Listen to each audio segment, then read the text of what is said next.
Hey there, it's Richard here, back for another video. This time we're doing something a little bit different. I've asked my Twitter followers what questions they've always wanted to ask me. I didn't know what I was going to get back. Thank you to those of you who sent in questions. When I said they could be about anything, I thought I'd implied they could be anything about the world of psychology in the workplace. And that's what I do, so I thought I'd be answering those kinds of questions. But I did commit to answering any of the questions, so this video is going to be me answering the random questions my lovely Twitter followers sent in. If you're here to learn more about me, this is the video. If you're here to learn more about the science of psychology, I mean, hang around, but this isn't going to be one of those. This is a bit of a hot potato, and I know that I could well alienate 50% of the viewers here. I hope I don't lose some subscribers. I can't afford to do that. If I was to pick a side, I think I'd have to come down very hard on the side of Star Trek over Star Wars. This is a serious point. The philosophy behind Star Trek is the betterment of the human race, putting money and acquisitions to one side and focusing on solving humanity's bigger problems, working cooperatively, collaboratively, and using science. I'll take that any day over a few people dashing around in robes believing in magic, nearly always in a desert somewhere. It's great for laughs. But the philosophy of Star Trek is one that I can really get behind. Let's solve the big problems, let's use science to do it, and let's work together.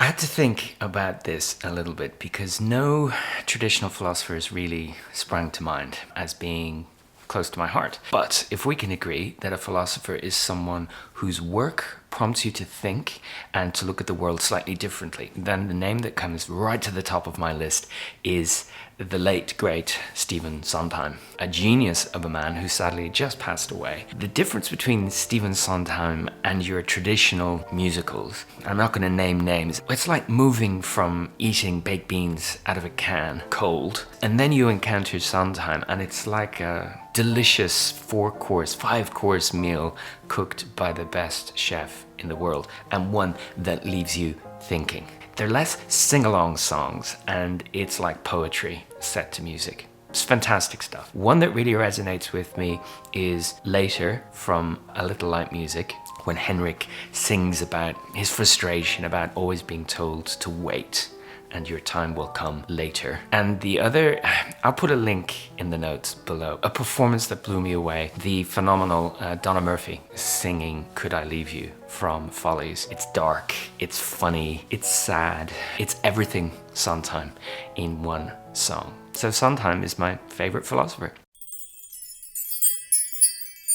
My happy place could be walking down the dock next to my office, appreciating some sunshine and some blue skies, and it frequently is.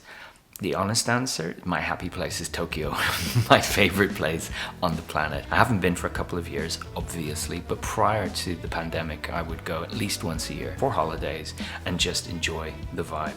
The food, the people, the sights, the lifestyle, just love it, absolutely love it, and I cannot wait to get back. If anyone is watching this in Japan, I would love to hear from you. I'd love to know that these videos are making it out a little bit further.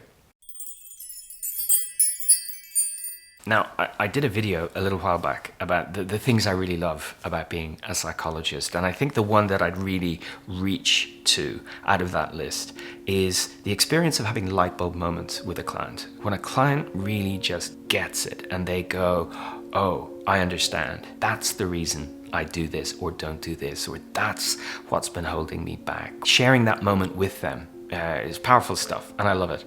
And then watching them put that into action and making a value change for themselves. That's what I really love. The context, the theme, the topic, far less important than seeing someone's face change right in front of me when they just get it. I'm not much of a white wine drinker. In fact, I don't think I ever drink it. I will gladly accept a nice glass of Prosecco or champagne if offered. More of a beer drinker though, for sure. And at this time of year, a pint of Guinness is just what the doctor ordered. I found an amazing beer when I was up in Scotland the other week from the Drygate Brewery, and it was a peanut Orinoco, beautiful mocha stout. Can't recommend it enough. It was delicious, and it was like Christmas in a can. Now, anyone who knows me knows I'm not a great fan of futurism and saying this is how it's going to be in the world of work. There's an awful lot of that out there. It's entertaining, but we really can't predict the future. I am going to be quite conservative and say that I think the concerns of working people are going to be pretty much the same. Balancing the demands of work and their private lives, ensuring that work doesn't make them ill somehow, whether that's psychologically or physically. Focusing on deriving some sense of meaning and purpose from their work, which has become really important over the last couple of years. And I think a lot of people have realized there's more to life than this. That plus changes to where we do our work. I think, navigating this approach to sometimes in the office, sometimes at home is going to preoccupy a lot of people. And I hope we just don't arrive at a one-size-fits-all view on that. It's really going to depend on the context. It's really struck me over the last couple of years with everything going on. My fiction focus when I'm reading has been apocalyptic in nature. I've been reading about the end of the world and the end of humanity and civilization. It's been pretty dark, but so entertaining. So obviously I've thought about this a lot. I think, sadly, the only thing that I could bring to surviving a zombie apocalypse would be the fact that I can run. I can run 21 kilometers without stopping because I've done a few half marathons. So I think I could outrun a zombie, and they normally just sort of, drag themselves along. However, I would need to find other people in my team, people who could start a fire, haven't a clue, build shelter. I haven't even spent a night in a tent in my life, and use a gun because I can't. But together we could survive the apocalypse. I'm gonna have to disappoint and say I really dislike Christmas films. Pretty much everyone I've ever seen has been awful. Saccharine, sweet, not much depth. I'm not a fan, can you tell? But if I have to pick one film that I love seeing every Christmas, it's going to be Die Hard. It's full of joy, full of happy ending, bringing family together, all of the good Christmas themes. We just leave the semi-automatic weapons and the terrorists and the exploding windows to one side. It's very seasonal, and if you haven't seen it, where have you been? Die Hard. It's amazing.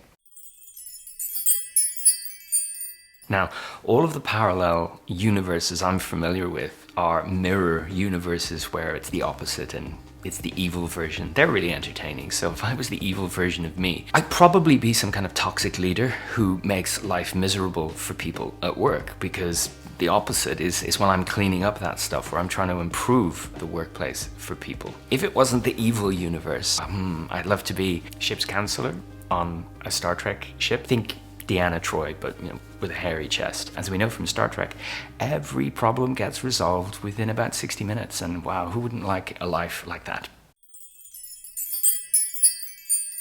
There's quite a few things. I thought I'd share a handful of them with you. They're all very simple, but I find them beneficial.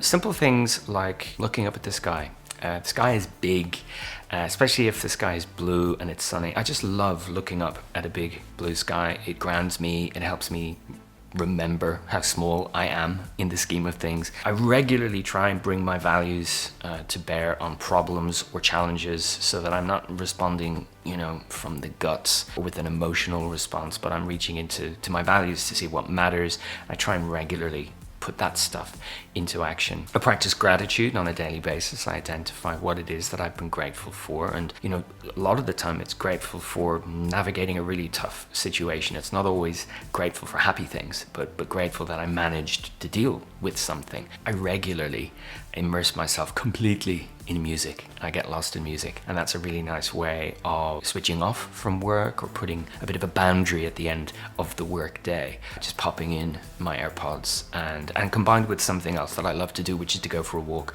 So going for a walk under blue skies with something nice playing in my ears is just a really lovely experience for me. Appreciating small things, maybe the small wins or even the tiny things. On my way this morning to the office, I was on the Docklands Light Railway, and somebody got on with the most delightful little sausage dog. And for the 5 minutes that we were both in the same carriage, this dog was looking up at me. It was just lovely, and I just really enjoyed that.